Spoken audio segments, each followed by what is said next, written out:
একটি দুর্ঘটনা সারা জীবনের কান্না হয়ে দাঁড়ায়। আসসালামু আলাইকুম রহমতুল্লাহ। এফআইটিভি ফারুকুল আবারও চলে আসলাম আরেকটি নতুন ভিডিও নিয়ে।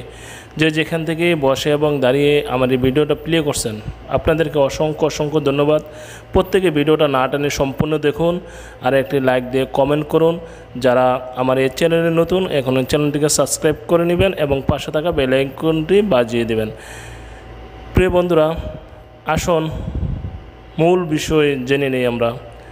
আমরা রেমিটির যোদ্ধা প্রবাসী ভাইরা যারা প্রবাসে মাটিতে আছে, আমরা খুব সতর্কভাবে চলাফেরা করব।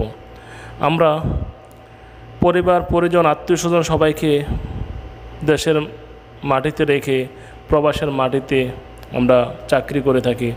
শুধু পরিবারকে কিভাবে সুখে শান্তিতে রাখা যায়, আজকের ভিডিওটা মূল উদ্দেশ্য হলো আমি প্রতিদিন ডিউটিতে কিভাবে যাচ্ছি, তাই আমি আজকে একটু ভিডিও ধারণ করেছি। আমার গাড়িটা যেভাবে রোডে দিয়ে যাচ্ছে সেটাই 8 থেকে 9 মিনিট ভিডিওটা ধারণ করা।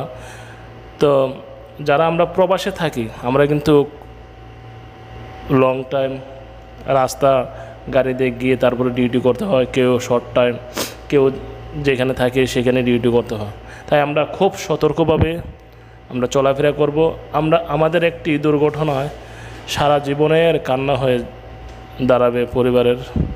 তাই আমরা যারা প্রবাসে আছি, আমরা 5 ওয়াক্ত নামাজ আদায় করে সঠিকভাবে হালাল পথে টাকা উপার্জন করব, আমরা সঠিক ডিউটি করব। এ হচ্ছে দাম্মাম সিকু যে রোডটা, সেই রোড দিয়ে আমি এখন গাড়ি দিয়ে যাচ্ছি, তাই এই ভিডিওটা করতেছি। যারা সৌদি আরব দাম্মাম সিকুতে থাকেন তাদের এই পরিচিত রুট এটা। এদিক দিয়ে আমি ডিউটিতে প্রতিদিন যাতায়াত করি। তো ড্রাইভারে চালিয়ে যাচ্ছে, তাই আমি একটু ভিডিও করে আপনাদেরকে দেখার সুযোগ করে দিতেছি। এত সুন্দর রোড, এত সুন্দর গাড়ি, এত সুন্দর বাড়িগুলো দেখুন। প্রিয় বন্ধুরা, কার ভালো না লাগবে এই ভিডিওটা দেখে? এই বিল্ডিংগুলো রেখে তো আমাদের কোনো একদিন দুনিয়া থেকে চলে যেতে হবে। এত গাড়ি বাড়ি টাকার পাহাড় বানিয়ে কিছু লাভ হবে না যদি আপনি সঠিক রাস্তা চলাফেরা না করেন, সঠিক পথে না থাকেন, সঠিক আমল না করেন। আপনি ভালো ব্যবহার করবেন, ভালো চলাফেরা করবেন। যাদের বাসা নোংরা, যাদের চলাফেরা নোংরা, তাদের কাছ থেকে আপনি একটু বিরত থাকবেন। তাদের সাথে আপনি মিশতে চাবেনও না।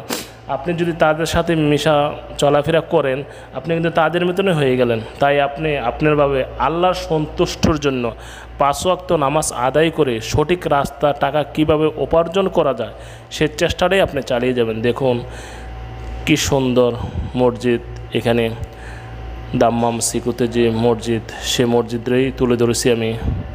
যে মসজিদটা দেখতেছেন, এই মসজিদে প্রতি জুমায় আমি নামাজ আদায় করে থাকি। তো এই দিক দিয়ে আজকে সকালবেলা গাড়ি দিয়ে যাচ্ছে। আমি প্রতিদিন ডিউটিতে এই রোডে দিয়ে যাতায়াত করি।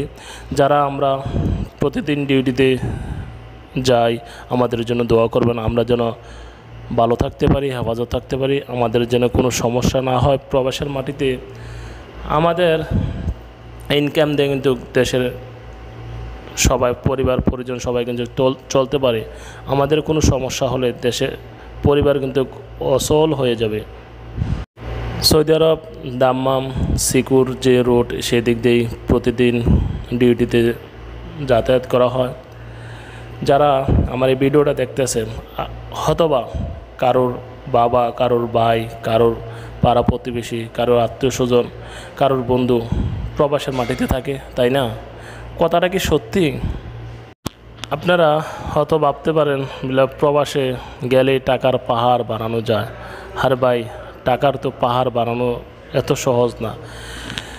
ফজর নামাজের পর নামাজ আদায় করে ডিউটিতে যেতে হয়, আর রাত্রের 10টা 11টা 12টার দিকে এসে রান্না করে গোসল করে নিজে খাবার খেতে হয়। কত কষ্ট করে আপনাদের জন্য উপার্জন করে দেশে টাকা পাঠাতে হয়।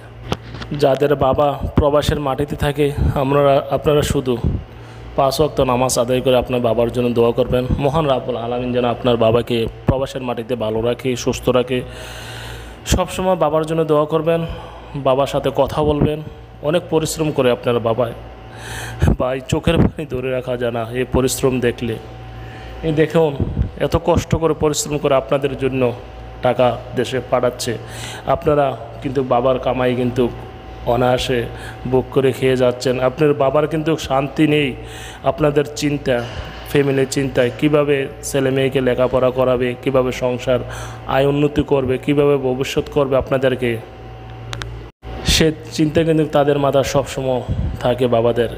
যাদের বড় ভাই, ছোট ভাই, মেজো ভাই প্রবাসের মাটিতে থাকে, অনেক পরিশ্রম করে, তাদের জন্য দোয়া করবেন, তাদের সাথে কথা বলবেন, তাদের জন্য সবসময় মন থেকে দোয়া করবেন 5 ওয়াক্ত নামাজ আদায় করে, তারা যেন প্রবাসের মাটিতে ভালো থাকতে পারে।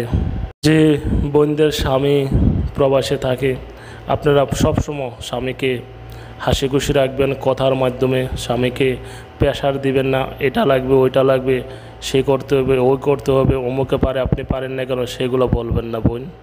দেখেন বোন, আপনার স্বামী প্রবাসে থাকে, এত কষ্ট করে ডিউটি করতে হয়, ডিউটি করে রুমে এসে রান্না করে খেতে হয়, তারপরে আপনাদের সাথে কিছু কথা বলতে হয়। আপনারা যদি সে কথাটা যদি স্বামীকে যদি গুছিয়ে না বলে, সুন্দরভাবে ব্যবহার না করে, রাগান্বিত করে কথা বলেন, তাহলে কি স্বামীটা ভালো থাকতে পারে? কখনো স্বামীকে প্রেশার দিবেন না, স্বামীকে এটা দাও ওটা দাও এসব কথা বলবেন না, কারণ স্বামী কিন্তু যেটা দেওয়ার আপনাকে মন থেকে দিয়ে দিবে। আপনারা সেসব বললেন না, অমুকে ওটা দিচ্ছে, অমুকে সেটা দিচ্ছে, এ কথা বলে স্বামীকে প্রেশারে ফালাবেন না। আপনাদের কাছে একটাই রিকোয়েস্ট, যাদের ভাই কিংবা বন্ধু প্রবাসের মাটিতে থাকে, আপনারা ভাইদের সাথে বন্ধুদের সাথে আচার ব্যবহার ভালো করবেন, দেশ থেকে কোনো চাপ সৃষ্টি করবেন না, দেশ থেকে কোনো কিছু চাবেন না, তাদের যেটা মন চায় এটাই আপনাদেরকে দেওয়ার চেষ্টা করবে। প্রবাসী রেমিটেন্স যোদ্ধারা কত কষ্ট করে টাকা উপার্জন করতে হয় একমাত্র প্রবাসীরাই জানে। যারা এতক্ষণ আমার এই ভিডিওটা দেখতেছেন, আপনাদেরকে অসংখ্য অসংখ্য ধন্যবাদ। যারা আমার এই চ্যানেলে নতুন, এখন এই চ্যানেলটিকে সাবস্ক্রাইব করে নেবেন। যারা নিয়মিত আমার আপলোড ভিডিও দেখেন, আপনাদেরকে অসংখ্য অসংখ্য ধন্যবাদ। আমরা প্রতিদিন এদিক দিয়ে গাড়ি যাতায়াত করে, এই হচ্ছে একটি ওভারব্রিজ। তো আমি ভিডিওটা আর লং করছি না, এই ওভারব্রিজের ওপর দিয়েও গাড়ি যাতায়াত করে, নিচে দিয়েও যায়। তো আমাদের গাড়িটা বেশিরভাগই নিচে দিয়ে যাতায়াত করে। দেখুন কত সুন্দর ওভারব্রিজ, কত সুন্দর রোড, কত সুন্দর বিল্ডিং, সামনে একটি মসজিদ আছে। মহান রাব্বুল আলামিন যেন আমাদের প্রত্যেককে 5 ওয়াক্ত নামাজ আদায় করার তৌফিক দান করেন। আপনারা সবসময় 5 ওয়াক্ত নামাজ আদায় করবেন, আর আপনারা যেন ভালো থাকেন, সবসময় মহান রাব্বুল আলামিনের কাছে দোয়া করবেন। যারা এতক্ষণ আমাদের সঙ্গে ছিলেন, আপনাদেরকে অসংখ্য অসংখ্য ধন্যবাদ। আর দীর্ঘায়িত আমি ভিডিওটা করব না, কারণ অনেক বড় লম্বা ভিডিও করে ফেলেছি আজকে। এই ভিডিওটা ইচ্ছাকৃতভাবে আমি এই রোডটা আমি তুলে ধরেছি আপনারা শুধু দেখার জন্য। আমরা যারা সৌদি আরব কিংবা অন্যান্য দেশে আছি প্রবাসে, আমরা প্রত্যেকে সতর্ক থাকব, আমরা সব কিছু নিয়মকানুন মেনে চলাফেরা করব। আমরা প্রবাসে থেকেই আমরা যেন ভালো থাকতে পারি, আমরা প্রত্যেকে নামাজ আদায় করব। আমরা সবসময় আল্লাহর কাছে দোয়া করব, আল্লাহ যেন আমাদেরকে ভালো রাখেন, সুস্থ রাখেন। একটি দুর্ঘটনা সারা জীবনের কান্না হয়ে দাঁড়ায়, এরকম দুর্ঘটনা যেন আমরা পড়তে না হয়। প্রিয় বন্ধুরা, দেখুন কত সুন্দর রোড, বিল্ডিং, ওভারব্রিজ, দেখুন প্রিয় বন্ধুরা। তো আজকের মতন বিদায় নিচ্ছি আপনাদের কাছ থেকে। আমি FITV ফারুকুল। সবাই ভালো থাকুন, সুস্থ থাকুন। আল্লাহ হাফেজ। আসসালামু আলাইকুম ওয়া রাহমাতুল্লাহি ওয়া বারাকাতুহু।